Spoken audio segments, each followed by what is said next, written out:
بسم الله الرحمن الرحيم.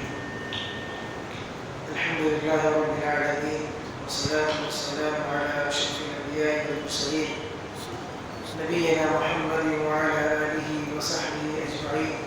أما بعد، أعوذ بالله السميع العليم من الشيطان الرجيم. بسم الله الرحمن الرحيم. وإذا جاءهم أمر من الأمن أو الخوف أذاعوا به ولو ردوه إلى الرسول وإلى أولي الأمر منهم لعلمه الذين يستنبطونه منهم ولولا فضل الله عليكم ورحمته لاتبعتم الشيطان إلا قليلا. الأربعون النبوية کی آج 7ویں حدیث ہے.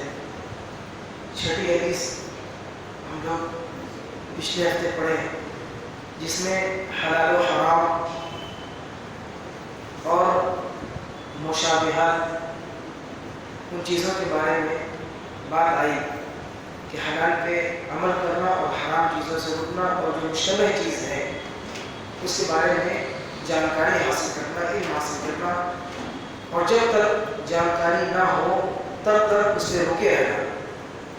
ایسا نہیں ہے کہ کوئی چیز مشتبہ ہے، شک والی بات ہے، شک والی بات ہے، اس کو عمل کرتے رہیں، جب پوچھیں گے علم ہو جائے گا تو چھوڑ دیں گے. ایسا نہیں. شک اور شبہ والی چیز میں عمل نہیں کرنا ہے، رک کر کے رہنا ہے. جب علم حاصل کر لیں، اگر کنفرم ہو جائے کرنا چاہیے تھا تو کرنا شروع کر دیں گے، اور اگر نہیں کرنا چاہیے تھا تو رک ہی جائیں گے. ورنہ معاملہ عام طور پر الٹا ہوتا ہے کہ آدمی شک شبہ پہ عمل کرنے لگتا ہے، بعد میں اس کی تحقیق کرتا ہے، جبکہ تحقیق کرنی ہونی چاہیے. آج ہے حدیث نمبر 7 کتاب کے اعتبار سے 7ویں حدیث. عن ابی رقیہ تمیم بن اوس الداری رضی اللہ عنہ ان النبی صلی اللہ علیہ وسلم قال الدین النصیحہ قلنا لمن قال للہ ولکتابہ ولرسولہ ولأئمة المسلمین وعامتہم. ابو رقیہ یعنی کہ رقیہ کے ابو تمیم بن اوس الداری رضی اللہ عنہ یہ حدیث کو روایت کرنے والے حدیث کے راوی ہیں. یہ وہی ہے تمیم بن اوس الداری رضی اللہ عنہ کہ جو دجال کو دیکھے، یعنی کہ وہ اللہ کے نبی صلی اللہ علیہ وسلم سے واقعہ بتا رہے تھے کہ ہم لوگ کشتی پہ سوار ہو کر کہیں لے جا رہے تھے، ہم لوگ سفر میں راستے بھٹک گئے، سمندر میں راستہ پتہ نہیں چل سکا کہ ہم لوگ کہاں جانا ہے، صرف بھلا گئے. تو بھٹکتے ہوئے ہم لوگ ایک جزیرے پر پہنچے. ایک ایپ جو ہوتا ہے جزیرہ، اس پر پہنچے. وہاں پر ہم لوگ گئے تو دیکھیے ایک ایسا آدمی، ایک ایسا جانور کہہ لیں کہ چاروں طرف پورے جسم میں اس کے بال ہی بال ہیں، خوب زیادہ. یعنی پتہ نہیں لگ رہا تھا کہ اس کا چہرہ کہاں ہے، اس کا آگے کا حصہ کہاں ہے، اس کے پیچھے کا حصہ کہاں ہے. یہ پتہ نہیں لگ رہا تھا، اتنے زیادہ جسم پر بال تھے. پھر وہ جسسہ تھا اور وہ دجال کے پاس لے کر گیا، اور پھر دجال نے کچھ سوال کیے کہ کیا وہ محمد نامی جو نبی آنے والے تھے کیا وہ آ گئے. بہت سارے اس طرح سوال کیے. وہ دجال نے سوال کیا، پھر وہ جواب دیا. پھر وہاں سے یہ لوگ لوٹے تو اللہ کے نبی صلی اللہ علیہ وسلم کو پورا واقعہ سنائے، جیسا کہ صحیح بخاری کے اندر یہ حدیث موجود ہے. اور یہ تمیم بن اوس الداری رضی اللہ عنہ ہے کہ عمر فاروق رضی اللہ عنہ جب اللہ کے نبی صلی اللہ علیہ وسلم کی ایک سنت تھی، وہ سنت کیا؟ قیام اللیل، تہجد، تراویح کی نماز، جو اللہ کے نبی صلی اللہ علیہ وسلم 3 دن پڑھ کر کے چھوڑ دیے تھے کچھ ریزن کی وجہ سے، کچھ وجوہات کی وجہ سے. پھر بعد میں عمر فاروق رضی اللہ عنہ اس چیز کو شروع کیے. اور یہ بدعت نہیں ہے، کیونکہ ہر وہ کام جو اللہ کے نبی صلی اللہ علیہ وسلم سے ثابت نہ ہو یا نہ کیے ہوں، اس کو اگر کوئی آدمی ایجاد کرتا ہے تو اس کو کہتے ہیں بدعت. ورنہ چونکہ تراویح کی جو نماز ہے اللہ کے نبی صلی اللہ علیہ وسلم سے اس کا ثبوت ملتا ہے. پھر تراویح کی نماز کے لیے عمر فاروق رضی اللہ عنہ دیکھیں کہ لوگ الگ الگ نماز پڑھ رہے ہیں، تو انہوں نے ایک یہ کیا کہ تمام لوگوں کو اکٹھا کیا اور ایک وقت متعین کیا اور پھر ایک امام کو منتخب کیا. جیسے کہ ایک علاقے میں 2-3 مسجد ہے تو 2-3 مسجد میں الگ الگ امام کو منتخب کیے عمر فاروق رضی اللہ عنہ. تو ان تراویح پڑھانے والے امام میں سے ایک امام یہ بھی ہے تمیم داری رضی اللہ عنہ. یہ بھی لوگوں کو تراویح کی نماز پڑھایا کرتے تھے اور ان کی ایک صفت یہ بھی تھی کہ یہ فجر کی نماز میں سب سے پہلے آتے تھے اور آ کر کے مسجد کی جو بڑھتی روشنگان جو ہوتی ہے اس وقت لائٹ وغیرہ معاملہ ہے پہلے جو روشنگان ہوتی تھی جو بڑھتی ہے کسی بھی طرح کا سراج آیا ہے حدیث میں کہ یہ سب سے اول سراج، یہ سب سے پہلے آدمی ہوتے تھے جو فجر میں مسجد میں آتے اور مسجد میں چراغ وغیرہ جلا دیا کرتے تاکہ لوگ آئے اور نماز پڑھیں. تو یہ 3 اہم صفات حدیث سے ملتی ہے تمیم الداری رضی اللہ عنہ کے بارے میں. حدیث کیا ہے؟ ان نبی صلی اللہ علیہ وسلم قال، اللہ کے نبی صلی اللہ علیہ وسلم نے فرمایا کہ الدین النصیحہ، کہ دین خیر خواہی کا نام ہے. خیر خواہی، نصیحت کا معنی ہوتا ہے کہ خیر خواہ کرنا، خیر خواہی کرنا.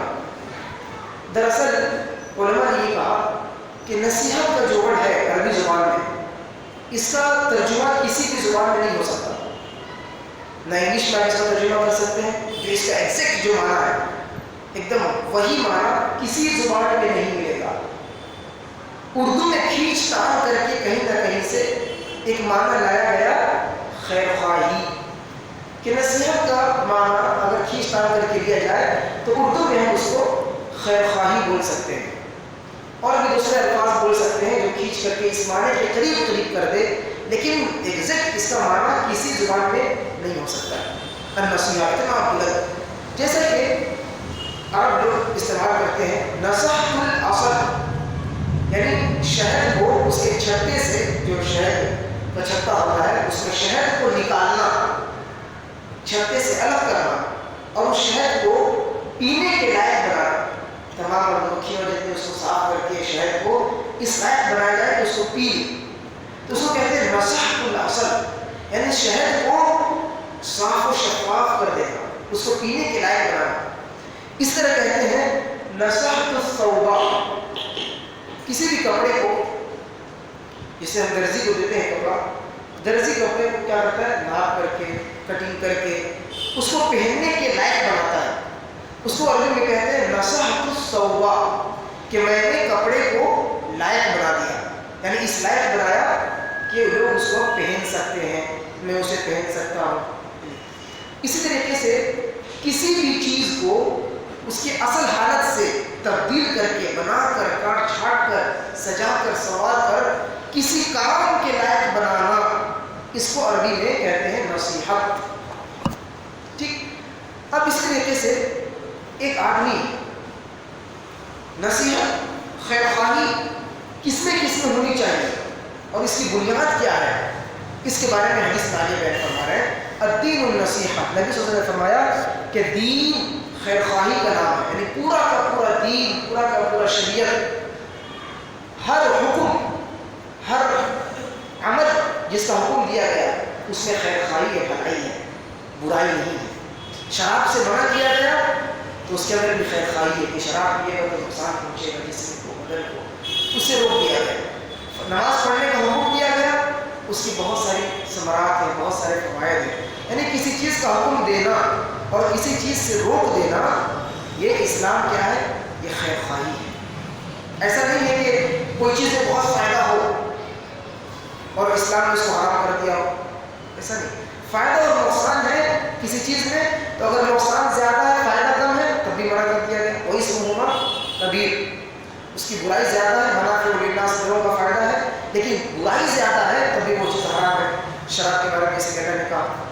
ٹھیک اسی طریقے سے الدین النصیحہ کے بعد آگے کہہ رہے ہیں لمن، یہ دین خیر خواہی ہے، کس کے لیے ہے، کس چیز میں ہے؟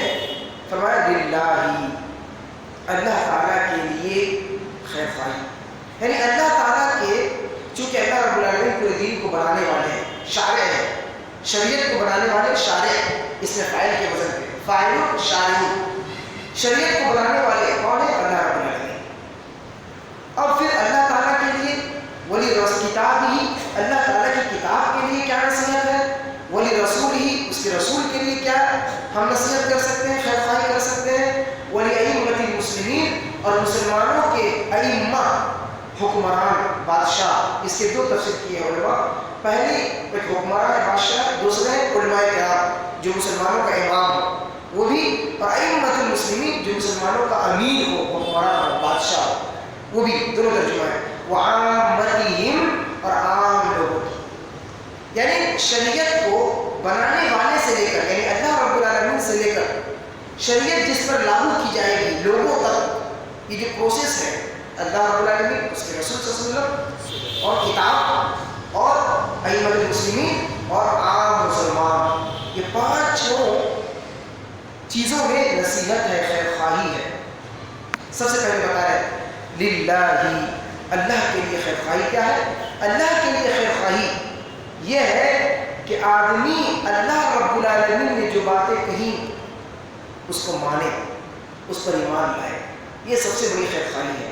جو اللہ تعالیٰ کی باتوں پر ایمان نہیں لاتا وہ اللہ تعالیٰ کا خیر خواہ نہیں ہے، اللہ کا بھلا نہیں چاہتا. جب کہ ہم ایمان لائے یا نہ لائے، اللہ تعالیٰ کا کچھ بگڑنے والا نہیں ہے، نہ ایمان لائے تو کچھ بننے والا بھی نہیں ہے.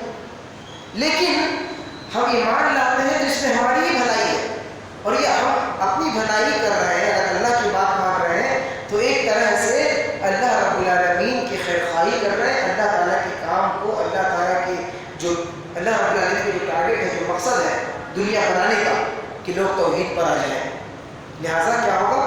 ہم ثواب کو مانیں گے. تو اسی طریقے سے توحید پر لوگوں کو لے آنا، شرک اور بدعات سے لوگوں کو روکنا، یہ تمام چیزیں اللہ رب العالمین کی خیر خواہی ہے، اللہ کے ساتھ خیر خواہی ہے. شریعت کو، دین کو جتنا زیادہ ہو سکے پھیلانا، اللہ تعالیٰ جو چیز بتائے ہیں اس پر ایمان لانا، اور جس چیز میں اللہ رب العالمین نے ہمیں کسی چیز کا حکم نہیں دیے، خبر نہیں دیے، اس پر ہمیں خاموشی اختیار کرنا، اور جس چیز کے بارے میں اللہ تعالیٰ بتائے ہیں جتنا بتائے اتنا ہی ماننا، اس میں الگ سے اپنی طرف سے تعویل یا تحریف کر کے اس معنی کو نہ گھمانا.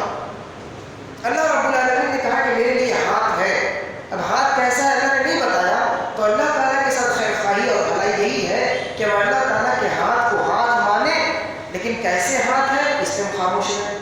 یعنی جتنا اللہ رب العالمین نے کہہ دیا اتنا مان لینا، اور جس چیز سے اللہ نے روک دیا اس سے رک جانا، اور جس چیز میں اللہ رب العالمین نے خاموش رہنے کو، مثال بیان کرنے کو، تشریح دینے کو منع کیا، ہمیں وہاں پر رک جانا ہے. یہ ہے اللہ رب العالمین کے ساتھ خیر خواہی. اس میں اور بہت ساری تفصیل آپ اللہ تعالیٰ کے بارے میں اس میں مسئلے میں نکال سکتے ہیں، لیکن ان شاء اللہ تعالیٰ کی خیر خواہی. اس کے بعد ولی کتابہ، اس کی کتاب یعنی قرآن مجید، اس کے ساتھ خیر خواہی کرتے ہیں. یہ بھی ایک خیر خواہی کا نام ہے. یہ بھی لوگوں کی خیر خواہی کرتی ہے. قرآن لوگوں کی بھلا چاہتی ہے، لوگوں کو بھلائی ملتی ہے قرآن کے ذریعے سے، اور پھر لوگوں کو بھی چاہیے کہ وہ قرآن کا حق ادا کرے.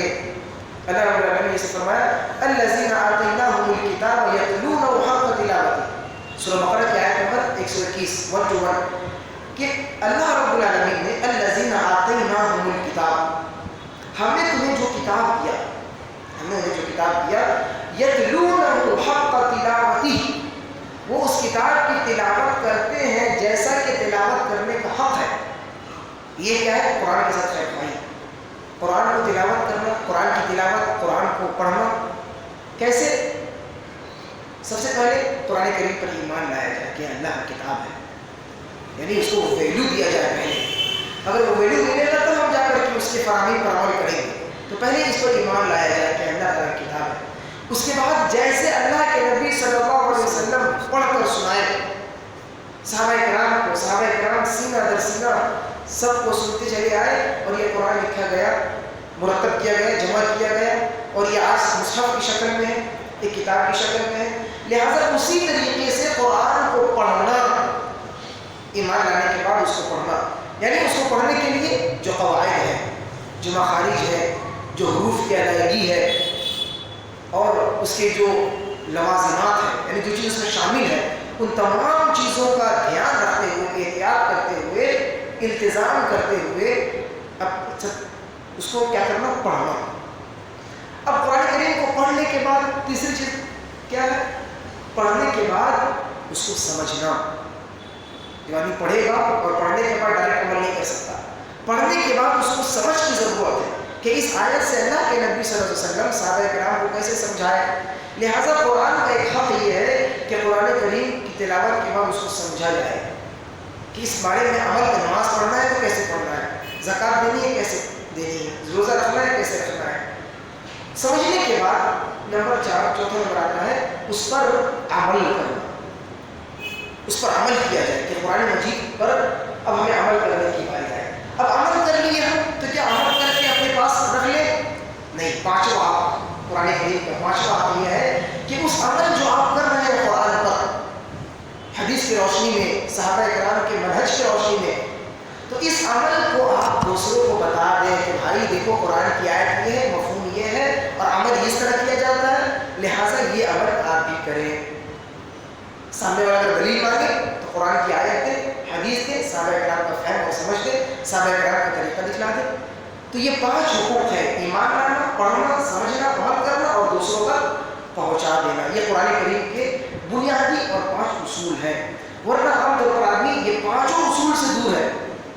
نہ ایمان تو ہر مسلمان کا ایمان ہے، ایمان الحمدللہ اللہ کی تعالیٰ، لیکن اس کے بعد کا جو مسئلہ ہے قرآن کو پڑھنا یا اس کو سمجھنا یا اس پر کما حق ہو جیسے عمل کرنا ہے ویسے عمل کرنا اور پھر اس طریقے دوسروں تک پہنچانا، یہ چاروں چیزیں مفقود ہیں، یعنی یہ چاروں چیزیں نہیں پائی جاتی ہیں، بھلائی گئی ہیں۔ اصل قرآن ہم لوگ استعمال کہاں کرتے ہیں؟ آپ اگر شاندار گھر بنائیں گے سامنے لکھنے ھذا من فضل ربی، یہ قرآن کا استعمال ہو رہا ہے کہ یہ میرے رب کے فضل سے، ضرور یہ آپ کے رب کے فضل سے ہے، واقعی یہ دکھ رہا ہے، ظاہر سی بات ہے، لیکن قرآن کی آیت کو وہاں پر استعمال کرنا اور پھر اسی طریقے سے قرآن کریم کو کسی در و دیوار پہ، تختے پہ لٹکا دینا یا گلے پہ لٹکا لینا، اس کا استعمال وہاں نہیں ہے لیکن وہاں استعمال کیا جا رہا ہے۔ ٹھیک اسی طریقے سے دکان کھول کر، دکان اگر ہم کھولے کوئی اچھا سا، اس میں واللہ خیر الرازقین، اللہ تعالیٰ رزق دینے والے ہیں، کوئی شک نہیں، اللہ تعالیٰ ہی رزق دینے والے ہیں، لیکن اس کا استعمال، اصل کہنے کا مطلب یہ کہ قرآن کا استعمال ہم کریں۔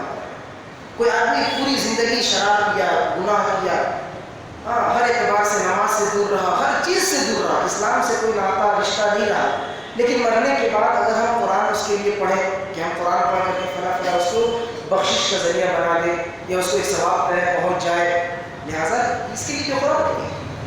اور مزے کی بات، اور اللہ رب العالمین دیکھیے دلیل بھی رکھتے ہیں قرآن کریم میں، تو عقل سے بھی آدمی اگر سوچے، دلیل کو دیکھ کر عقل سے بھی سوچے گا تو سمجھ جائے گا۔ روح پٹک گئی، روح نکالنے کے لیے کیا پڑھتے ہیں؟ سورہ یاسین، اور سورہ یاسین میں ہی اللہ رب العالمین نے کہا کہ مردوں کے لیے قرآن نہیں ہے، لِيُنذِرَ مَن كَانَ حَيًّا وَيَحِقَّ الْقَوْلُ عَلَى الْكَافِرِينَ، یہ قرآن تو ان لوگوں کے لیے ہے جو زندہ ہے، ان کو ڈرانے کے لیے۔ آپ اس کو موت کے وقت لا کر کے استعمال کر رہے ہیں، کس طریقے سے روح نکل جائے، کس طریقے سے ثواب پہنچ جائے، قبر میں آرام مل جائے۔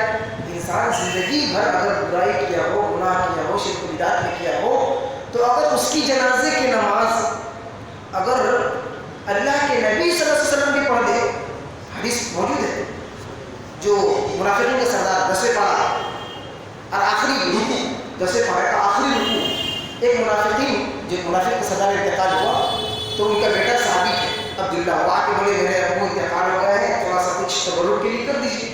اللہ کے نبی صلی اللہ علیہ وسلم منافق کے سردار ہیں، ایک وہ آدمی، اللہ کے نبی صلی اللہ علیہ وسلم اس منافق کے سردار کو اپنے گود میں رکھتے ہیں سر، اور نبی صلی اللہ علیہ وسلم تھوک ان کے تھوک میں ان کے منہ میں دیتے ہیں، اور پھر اللہ کے نبی صلی اللہ علیہ وسلم اپنے چادر جو جبہ پہنے ہوتے وہ جبہ بھی اتار کے دیتی کہ لو اس کو کفن دفن میرے جبے میں کر دو، اور اللہ کے نبی صلی اللہ علیہ وسلم جنازے کی نماز بھی پڑھا دیے۔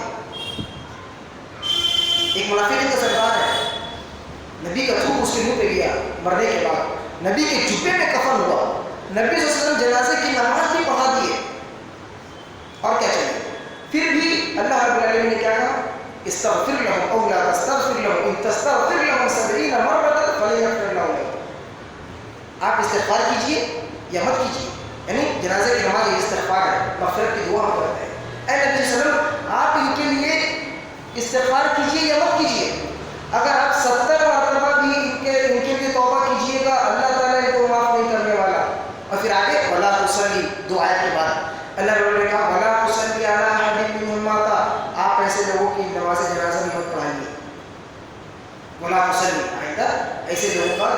منافقین ہو جن کا زندگی گناہ پہ اور نماز چھوڑ کر کے گزرا ہو یا پھر جس طرح انحرافات پہ ہو، آپ ان کی نماز جنازہ مت پڑھائیے یہاں تک۔ اس لیے اگر کوئی انسان امتی، نبی کا امتی، کسی گنہگار کے لیے قرآن پڑھ کر کے اگر دیتا ہے تو یہ اس کو پہنچتی نہیں، کیونکہ اس کا حکم نہیں، شریعت نے صحابہ کرام نے ایسا کیا نہیں۔ تو قال اللہ ولی کتابی، کتابوں کے ساتھ خیر خواہی ہے کہ 5 چیزیں: ایمان لانا، سمجھنا، عمل کرنا، پڑھنا، دوسروں کو پہنچانا۔ ولی رسولہ، اور رسول صلی اللہ علیہ وسلم کے ساتھ خیر خواہی کیا ہے؟ اللہ کے نبی صلی اللہ علیہ وسلم کے ساتھ خیر خواہی کرنا یہ ہے کہ اللہ کے نبی صلی اللہ علیہ وسلم پر بھی ایمان لایا جائے، اللہ کے نبی صلی اللہ علیہ وسلم کی سنت کو لوگوں میں عام کیا جائے۔ کیا نبی صلی اللہ علیہ وسلم کا یہ سنت تھا؟ بہت سی سنت بھلا دی گئی، فجر کی نماز کے بعد 2 رکعت سنت کے بعد داہنے کروٹ لیٹنا فجر فرض نماز سے پہلے اللہ کے نبی کی سنت ہے، یہ بھلا دی گئی۔ ان سنتوں کو جس کو لوگ بھلا چکے ہیں یا بہت کم لوگ عمل کرتے ہیں، ان چیزوں کو عام کرنا یہ اللہ کے نبی صلی اللہ علیہ وسلم کی کیا خیر خواہی ہے۔ نبی کے کام کو آگے بڑھانا ہے، یہ ہماری ذمہ داری ہے کہ ہم نبی کے کام کو آگے بڑھائیں، نبی کی سنت کو پھیلائیں۔ جو بدعت میں ڈوبا ہو، سنت سے دور ہو، اس کو ہم سمجھائیں، اس کو اچھے سے خیر خواہی کے ساتھ اچھے الفاظ میں اس کو سمجھائیں، نصیحت کریں، بتائیں، بغیر کسی جھگڑے کے، اطمینان سکون کے ساتھ اس کو سمجھائیں۔ یہ نبی صلی اللہ علیہ وسلم کی خیر خواہی ہے۔ اور جب سمجھائیں تو حکمت کے ساتھ سمجھائیں، کیونکہ اللہ کے نبی صلی اللہ علیہ وسلم حکمت، موقع، محل دیکھ کر کے سمجھاتے تھے۔ ایک آدمی اگر شراب پی رہا ہو تو شراب خانے میں گھس کر کے اس کو دعوت نہیں دے سکتے کہ ہم شراب خانے میں ہم آئیں آپ کو دعوت دینے کے لیے کہ آپ شراب مت کیجیے، آپ اسلام کرنا چاہتے نہیں، یہ حکمت نہیں ہے۔ اسی لیے ہم کسی کو دعوت بھی دیں، سمجھائیں بھی تو ماحول اور مواقع تمام چیزوں کو دیکھ کر حکمت کے ساتھ ہم اس کو سمجھائیں اللہ کے لیے۔ اسی طریقے سے نبی اکرم صلی اللہ علیہ وسلم کی حدیثوں سے محبت کرنا، اتنی محبت، کتنی محبت؟ آئیے آگے دیکھیں۔ ایک بار امام ابن مبارک رحمۃ اللہ علیہ سے پوچھا گیا، بہت بڑے محدث امام مبارک رحمۃ اللہ علیہ، ای الاعمال افضل، کہ سب سے بڑا عمل کیا ہے؟ کوئی عمل بتائیے بہت بڑا عمل۔ تو انہوں نے کہا النصح للہ، کہ اللہ رب العالمین کی خیر خواہی کرنا، یعنی اللہ رب العالمین نے جو شریعت دین بنایا ہے اس کے بارے میں کیا ہو جانا؟ سیریس ہو جانا، اپنی ذمہ داری سمجھ کر کے اس کے بوجھ کو اٹھانا۔ پھر فرمایا فضیل بن عیاض رضی اللہ، فضیل بن عیاض رحمۃ اللہ علیہ، یہ بھی سلف میں سے گزرے ہیں، انہوں نے بھی یہ کہا کہ وہ تمام چیزوں کو جاننا، دین کے اصول میں سے نماز، روزے، اس سے بھی زیادہ اہم چیز جس کو جاننے کی ضرورت ہے، جس کو بتانے کی ضرورت ہے لوگوں میں، وہ کیا ہے؟ فرماتے ہیں اللہ اور اس کے رسول کی محبت لوگوں کے دلوں میں بٹھانا، کیونکہ جس قدر انسان کے دل میں اللہ اور اس کے رسول کے تعلق سے محبت بڑھے گی، اس کی نماز کی کیفیات، خشوع و خضوع، فرائض، تہجد، نوافل، روزے، وہ چیز سب کے سب آٹومیٹک ہو جائے۔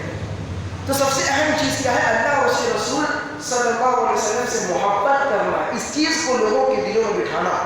اور اس کا لازمی جز نکلتا ہے کہ صحابہ کرام رضوان اللہ علیہ اجمعین، ان کی محبت کو بھی لوگوں کے دلوں میں بٹھانا۔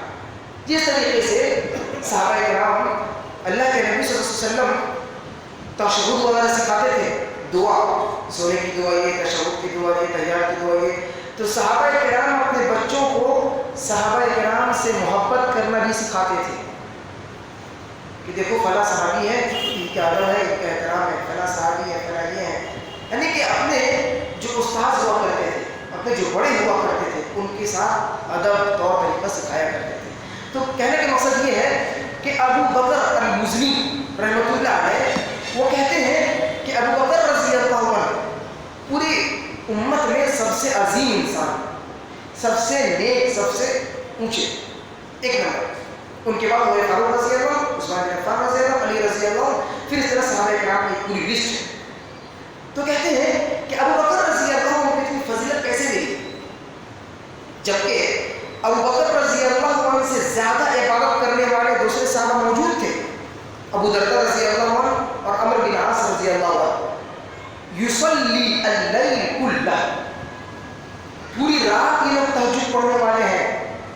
لیکن ابوبکر صدیق رضی اللہ عنہ پوری رات تہجد پڑھتے.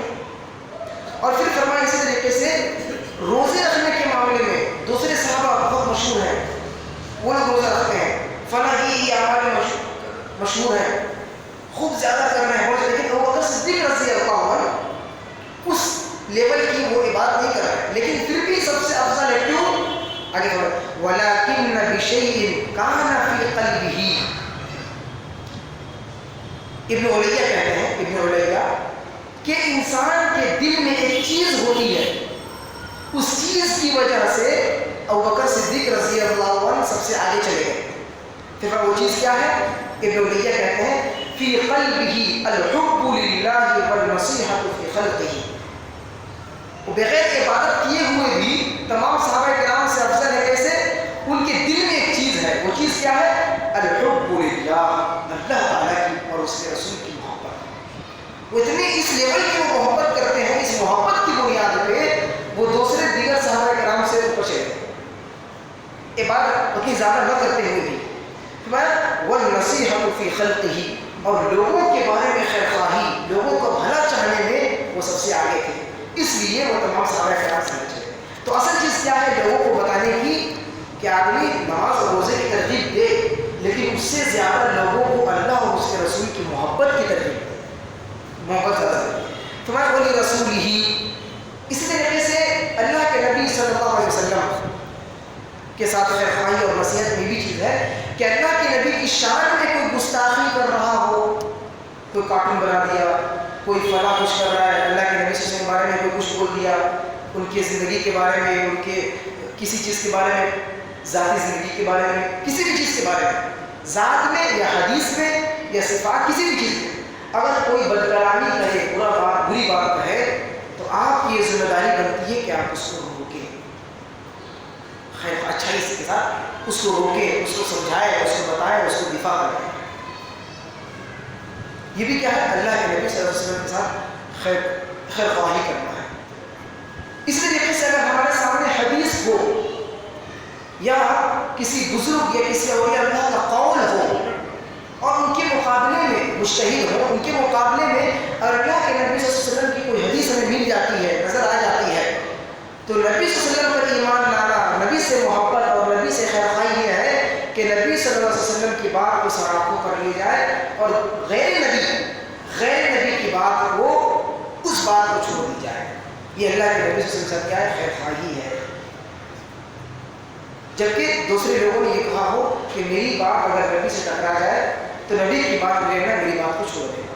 بولی رسول میں یہ سب شامل ہے اللہ کے نبی صلی اللہ علیہ وسلم. اس میں اور بڑی تفصیل ہو سکتی ہے لیکن نہیں ہے. وَلِأَئِمَّةِ الْمُسْلِمِينَ، اور کیا ہے چوتھی چیز؟ ائمۃ، مسلمانوں کے جو حکمراں ہیں اس کے بارے میں خیر خواہی کرنا، نصیحت، اس کے لیے خیر چاہنا، بھلائی چاہنا. اس میں کیا چیز شامل ہے؟ اس میں سب سے پہلی چیز یہ ہے اللہ کے نبی صلی اللہ علیہ وسلم نے فرمایا الامر کے بارے میں، امیروں کے بارے میں، چاہے کوئی جماعت کا امیر ہو یا مرکزی جمعیت کا امیر ہو یا پھر کوئی کسی مسجد کا امیر ہو یا پھر کوئی پورے دیش کا، پورے ملک کا امیر ہو، یہ تمام چیز اس امیر میں شامل. امیر معنی ہوتا ہے امر سے بنا ہے امیر. امر یعنی حکم دینے والا، بتانے والا، معاملات کو سنبھالنے والا، تمام آگے پیچھے چیزوں کو دیکھ کر کے ایک ڈیسیزن لینے والا اور اس کو چن کر کے آدمی بناتا ہے. تو اس کی کیا کرنا؟ خیر خواہی کرنا، اس کا بھلائی، اس کی بھلائی چاہنا، اس کے خلاف اپنی آواز کو نہ اٹھانا. وَلِأَئِمَّةِ الْمُسْلِمِينَ، اللہ کے نبی صلی اللہ علیہ وسلم نے فرمایا اسمعوا وَأَطِیعُوا، تمہارے اوپر جو امیر ہیں، حکمراں ہیں، چاہے وہ بادشاہ کے لیول سے لے کر کے ایک ملک کے امیر سے لے کر کے آپ گراؤنڈ لیول تک، گھر تک آئیے. گھر کے جو ذمہ دار ہوتے ہیں، والدین یا والدین نہ ہو تو بڑا بھائی، اس لیول تک آپ آئیے. مسجد، جماعت، ذمہ دار جو بھی، تمام لوگ اس میں شامل ہیں جن کے تحت کچھ لوگ کام کرتے ہیں، جماعت و جمعیت. کیا اسمعوا وَأَطِیعُوا، ان کی باتوں کو سنو اور مانو، اطاعت کرو. وَإِنِ اسْتَعْمَلَ حَبْشِيٌّ، اگرچہ تمہارا امیر کیا ہو؟ حبشی ہو، کالا پلوٹا ہو، تبھی اس پر پھر کأن رأسہ زبیبۃ، گویا اگرچہ تمہارے امیر کا ایک طرف سے سر چپٹا ہو، زبیبہ کہتے ہیں کہ سر کا ایک حصہ چپٹا ہوا ہو، ایک تو کالا بھی ہو، حبشی بھی ہو، اوپر سے کالا بھی ہے، اور حبشی ہو نسل ہو، نچلے نسل کو مانا جاتا ہے، سمجھا جاتا ہے حبشی ہو، اس کا سر بھی چپٹا ہو، یعنی دیکھنے میں بدصورت ہو، شکل و شباہت بھی کچھ ٹھیک ٹھاک نہیں ہے. فرمایا کأن رأسہ زبیبۃ، تو اگر ایسا بھی امیر تمہارے پر بنا دیا جائے تب بھی اس کی بات کو سننا ہے، اس کی بات کو ماننا ہے. صحیح بخاری حدیث نمبر 693.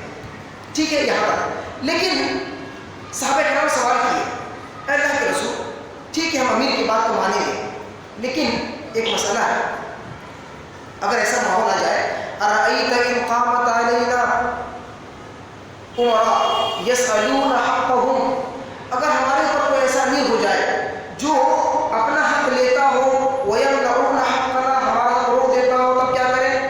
اللہ کے نبی صلی اللہ علیہ وسلم نے فرمایا اسمعوا وَأَطِیعُوا، تب بھی اس کی بات سنو اور اس کی اطاعت کرو، اس وقت بھی تم کو اس کے خلاف نہیں آنا. یعنی ایک ولاۃ امر کسی بھی لیول کا ہو، ہم ہر کسی کے بات کر رہے لیول، سلمان محمد بن سلمان جو سعودی کے لیے اپنے دیش کا حکمراں، وہاں سے لے کر کے گھر کا ہر فرد جو ذمہ دار ہے وہاں تک، اگر وہ اپنے معاملے میں ٹھیک ہو، اپنا سب چیز لے لیتا ہو، ٹیکس لینے کے بارے میں ٹیکس لے رہا ہے، اس معاملے میں وہ لے رہا ہے، وہ لے رہا ہے، لیکن جو عوام کو دینا چاہیے وہ نہیں دے رہا ہے، فرمایا تب کیا کرے؟ اسمعوا وأطیعوا، اللہ کے نبی سے خاموش رہے. پھر سوال کیا ہے؟ فرمایا کہ تب بھی سنو اس کی بات، تب بھی اس کی بات کرو، تب بھی اس کے خلاف آواز نہیں اٹھانا. کیوں؟ فإنما علیہ ما حمل ما حملتم وعلیکم ما حملتم، کیونکہ وہ جو کرے گا وہ اس کا مسئلہ ہے، تم جو کر رہے ہو وہ تمہارا مسئلہ ہے، وہ تمہارے اوپر ہے. تو اس وجہ سے ایک آدمی اگر کسی کے بھی خلاف، حدیث کے مطالعہ نہ ہونے سے، حدیث کے بارے میں جانکاری نہ ہونے سے، آدمی کسی بھی امیر کو کوئی بھی بات نہیں کرتا ہے، فلاں امیر ہے وہ فلاں فلاں گناہ کر لیا، فلاں چیز کا آرڈر دے دیا، فلاں چیز کا حکم دے دیا، یہ کر دیا وہ کر دیا، وہ سب ٹھیک ہے، لیکن کیا وہ نبی ہے؟ نہیں. ہمارا ایمان یہ ہے کہ غیر نبی مسلمان ہو، متقی پرہیزگار ہو، اللہ والا ہو، داڑھی والا ہو، ٹوپی جبے قبے والا ہو، امامہ والا ہو، کوئی بھی ہو، غلطی کا امکان ہے، گناہ کا بھی امکان ہے، زنا کا بھی امکان ہے، فلم دیکھنے کا بھی امکان ہے، ہر چیز اس کے پاس پاسبلٹی ہے، کر سکتا ہے ایز اے انسان، ایز اے امتی، نبی نہیں ہونے کی حیثیت سے. لیکن کیا کرنا؟ تو کیا ہم اس کے خلاف آواز اٹھائیں یا سڑک پہ یا پھر کسی چیز میں پروٹیسٹ کریں؟ فرمایا اسمعوا وأطیعوا، پھر بھی تم اس کی بات سنو مانو، کیونکہ وہ جو کر رہا ہے وہ اس کے اوپر جائے گا، تم جو کر رہے ہو تمہارے اوپر ہے. اگر ہمارا کوئی امیر حکمراں ایک فلم ہال کھول دے، امیر نے فلم سنیما ہال کھول دیا، اب سنیما ہال چونکہ ہم نے کھولا تو جتنے لوگ یہ فلم دیکھیں گے گناہ ہمارے اوپر گناہ ملے گا. لیکن ہمارا کام تھا فلم سنیما ہال کھول دینا، اب یہ آپ کا کام ہے کہ آپ چاہیں تو جائیں، آپ نہ چاہیں نہ جائیں. تو اگر آپ جاتے ہیں تو اس میں آپ گرفتار ہو گئے، اور آپ اگر نہیں جاتے ہیں، اپنے ایمان کو بچاتے ہیں، تو آپ کامیاب ہیں. ایمان سے بچ، ایمان کیا ہے؟ ایمان پالی حاصل کر لی. تو ہر چیز جسے برائی کا پہلو ہو یا خیر کا پہلو ہو، اس میں ایک طرح سے ایمان والوں کی ٹیسٹ آزمائش ہوتی ہے. ٹھیک ہے. تو اس وجہ سے ہمیں کسی کی جو امیر ہو اس کی برائیوں کو عام نہیں کرنا. کیا گھر کی جو امیر ہے والدین، ان سے غلطی نہیں ہوتی؟ اگر ہم گھر کے بڑے ہیں کیا ہم سے غلطی نہیں ہوتی؟ ہمارا دوست ہے کیا اس سے غلطی؟ اگر غلطی ہو رہی تو کیا ہم مائک پہ آ کے بولے کہ بھائی آپ غور کریں، فلاں آدمی ہے، فلاں شخص ہے، فلاں جگہ رہتا ہے، اس کا ایڈریس یہ ہے، وہ اس کو شراب پیتا ہوا پکڑا گیا ہے، لہٰذا سب لوگ مل کر کے اس کو سمجھائیے کہ وہ شراب مت نہ پیے. یہ سمجھانے کا اصول نہیں ہے. اگر آپ کو کرنا ہی ہے خیر خواہی تو کیا ہے؟ عمر فاروق رضی اللہ عنہ کو ایک بڑھیا ہوتی، عمر فاروق رضی اللہ عنہ مہر کے معاملے بولے کہ کچھ سامان دے دو. مہر میں جو ہوتا ہے کہ جو کچھ مسئلہ تھا مہر کے معاملے میں، شادی کرتا ہے تو مہر دیتا ہے، تو کچھ سامان اتنا دو. انہوں نے متعین ایک بڑھیا وہی کھڑی اور آئی آ کر کے ان سے ملی، کب؟ ان کے سامنے، اور کہا کہ عمر فاروق رضی اللہ عنہ آپ کہتے ہیں کہ مال کو کم دو، جبکہ اللہ رب العالمین نے کہا احداہن قنطارا، جتنا چاہو دے دو، لہٰذا آپ ایسا کیسے کہہ سکتے ہیں؟ عمر فاروق رضی اللہ عنہ فوراً بھیج دی. اور بکر صدیق رضی اللہ عنہ بہت جگہ اور جو دوسرے باپ کے صحابہ کرام ہیں، جب جو خلیفہ تھے دوسرے صحابہ کرام ٹوکتے تھے تو عمر فاروق رضی اللہ عنہ مرتبہ کہے تھے کہ اللہ کا شکر ہے، جب وہ امیر تھے خلیفہ تھے، کہ اللہ کا شکر ہے کہ اللہ نے مجھے ایسے ساتھی دیے ہیں کہ جب میں غلطی کرتا ہوں یا تھوڑا سا ٹیڑھا کچھ غلط فیصلہ کر دیتا ہوں تو کوئی بھی آ کر کے ہمیں میرے سامنے آ کر کے مجھے کہتا ہے اے عمر آپ نے یہ غلطی کی، آپ نے یہ غلطی کی، اس کو ٹھیک کیجیے. وہ کہتے ہیں اللہ کا شکر ہے کہ لوگ میرے سامنے میری برائی بیان کرتے ہیں اور میں اسے ٹھیک کر لیتا ہوں. اللہ کا بڑا فضل و کرم ہے. معلوم کیا ہوا کہ اگر کسی امیر کو آپ کو ٹوکنا بھی ہے، روکنا بھی ہے، تو آپ اس سے ملاقات کریں، ملاقات کر کے آپ اس کے پاس جا کر بیٹھیں، ٹائم لیں اور ان سے بات کریں.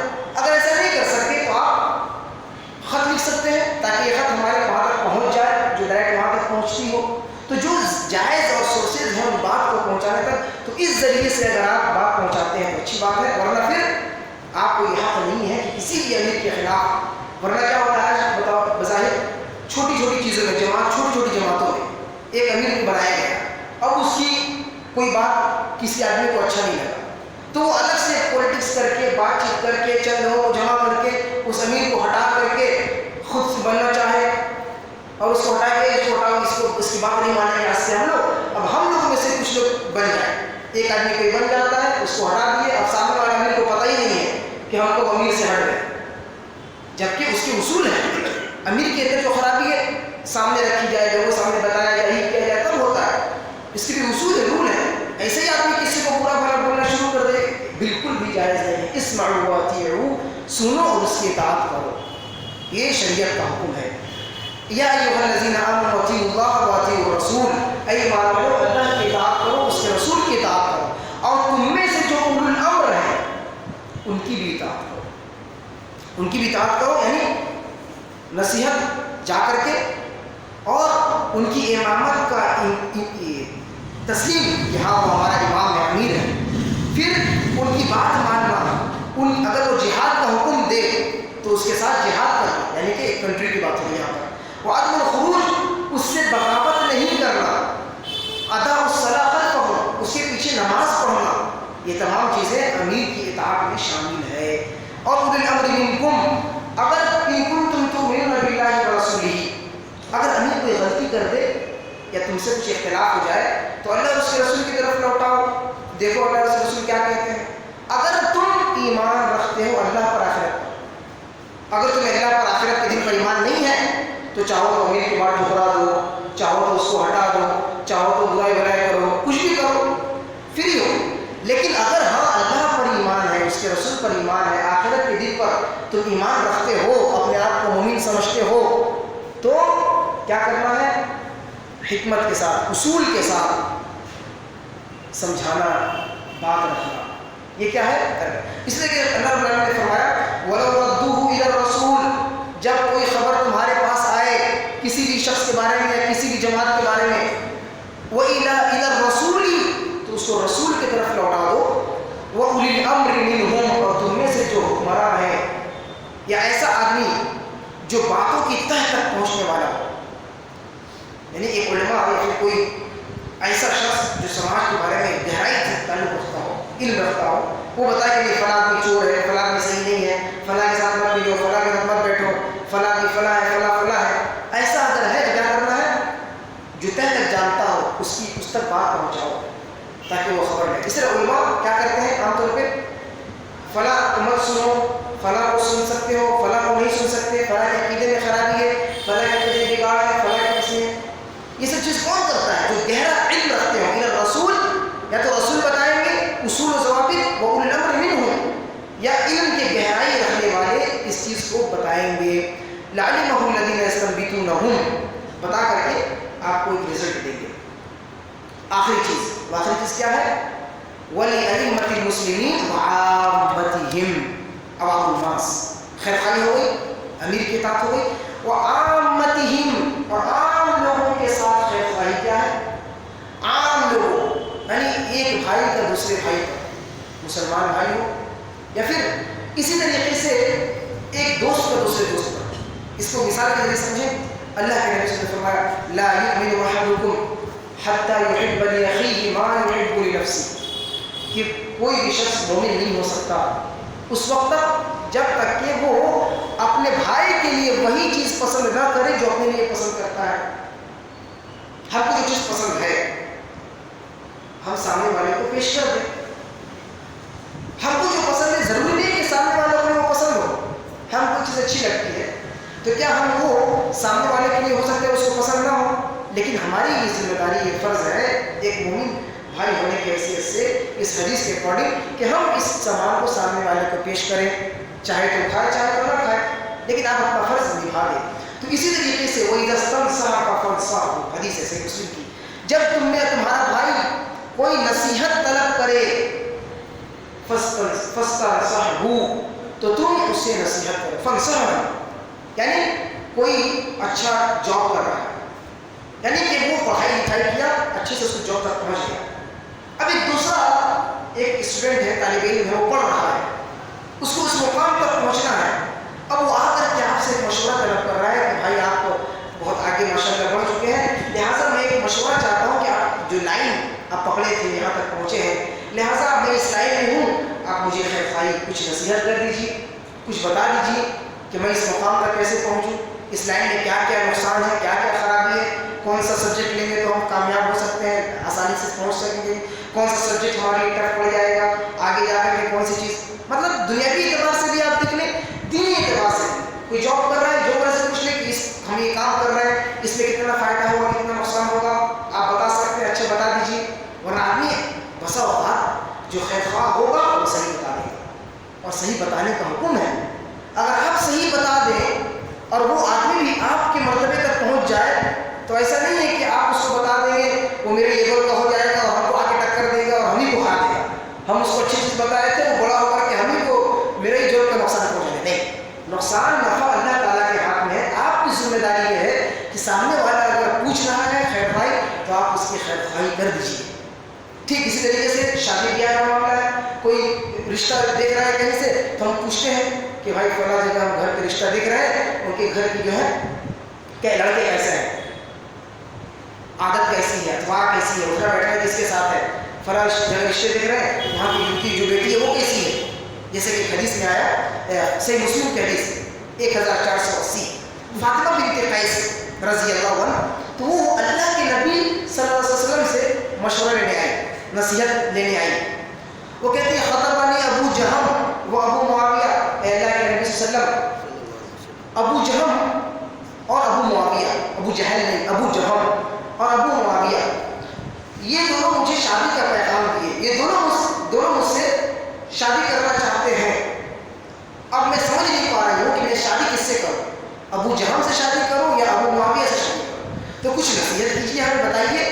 تو اللہ کے نبی صلی اللہ علیہ وسلم دیکھیے نصیحت کر رہے ہیں، گرچہ آدمی اچھا ہو لیکن اس کے اندر اگر کوئی نقص ہے، کچھ کمی ہے، خامی ہے اور آپ سے کوئی پوچھ رہا ہے تو آپ بالکل اس کو بتا دیجیے، بالکل اس کو بتا دیجیے. کیا اللہ کے رسول نے فرمایا اما ابو جہم، جہاں تک کی بات ابو جہم کی ہے تو کیا ہے فلا تنزل علی اصحاب اہلہ، اصحاب علی اہلہ، کہ جہاں تک ابو جہم کی بات ہے ضراب النساء ہے، عورتوں کو بہت مارتا ہے، یعنی اس اپنے گھر کی جو بیٹی ہو یا پھر اپنے گھر کی عورتیں ہوں، ایسے پہلے انہوں نے جو شادی کی ہوگی، کہتے کہ وہ اپنی جس سے وہ شادی کیا ہے یا پھر جو بھی عورت اس کے ماتحتی میں رہتی ہے بہن عورت، اس کو بہت مارتا ہے، ستاتا ہے. اصحاب والا اہلی، گھر والوں کو اسے لاٹھی ہمیشہ برستا رہتا ہے. اور پھر وہ ابو معاویہ، اور جہاں تک ابو معاویہ کی بات ہے فصعلوک، حدیث کے الفاظ ہیں فصعلوک، یعنی کہ وہ اس کے پاس مال زیادہ نہیں ہے، وہ اتنا اچھے سے تم کو رکھ نہیں پائے گا، کھلا پلا نہیں پائے گا، لہٰذا میں مشورہ دیتا ہوں کہ اسامہ سے شادی کر لو. تو اللہ کے نبی صلی اللہ علیہ وسلم چونکہ دونوں لوگ تھے اچھے ہیں لیکن ان کی کچھ برائیاں تھیں، اور پیسہ نہ ہونا کوئی برا نہیں ہے، لیکن ایک مشورہ بھی طلب کر رہا ہے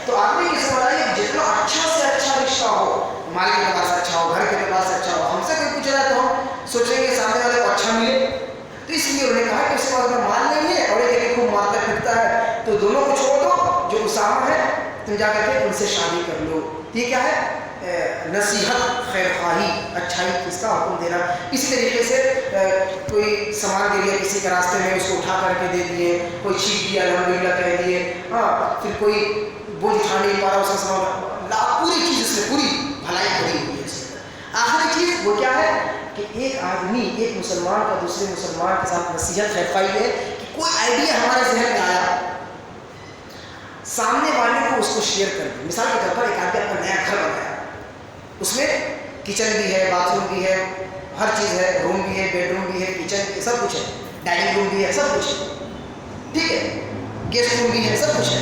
لیکن ایک آدمی کے ذہن میں ایک خیال آیا کہ اگر ہمارے گھر میں سے کسی کا انتقال ہو جائے تو اپنے گھر میں اگر میرا ہی انتقال ہو جائے یا میرے کسی گھر کے کسی افراد کا انتقال ہو جائے تو اپنی میت کو ہم غسل کہاں دیں گے؟ اس کا جگہ ہم نے بنایا ہے یا اس کا جگہ ہم نے سوچ کے رکھا ہے؟ جگہ بہت کنسٹرکٹڈ، بہت کیا ہے، کنسٹرکٹڈ ہے، اسی میں ہم رہ رہے ہیں، اسی میں ہر چیز کا انتظام ہم کر چکے ہیں، آسائش کے ساتھ رہنے کا، سونے کا. لیکن ہمارے گھر کا کوئی انتقال ہوگا تو اس کو غسل کہاں دیا جائے گا؟ دروازہ اتنا چھوٹا تو نہیں ہے کہ کھاٹ اندر نہ آ پائے، یا ہم میت کو باہر نکالیں گے تو کس طرح نکال کے ہم رکھیں گے؟ ایک سوچ آج ذہن میں آئی والد صاحب کے تھرو. تو یہ چیز کیا ہے؟ ایک نصیحت تھی، ایک سوچ تھی.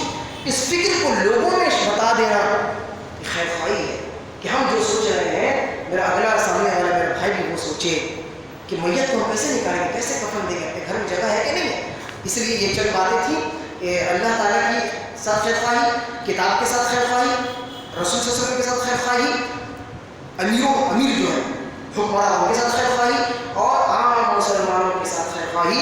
یہ چند باتیں تھیں 40 نبوی کی 7ویں حدیث میں. اللہ رب العالمین سے دعا ہے کہ اللہ دنیا میں رکھے، ایمان پر رکھے، ہمارا خاتمہ ہو تو ایمان پر خاتمہ ہو. اللہ تعالیٰ ہر کسی کا خیر خواہ کرنے والا ہم کو بنا دے اور اس کا ثواب اللہ تعالیٰ ہمیں عطا فرما دے. آمین. اقول قولی ھذا واستغفر الله لي ولكم ولسائر المسلمين. سبحانك اللهم وبحمدك اشهد ان لا اله الا انت استغفرك واتوب اليك. السلام عليكم ورحمه الله وبركاته.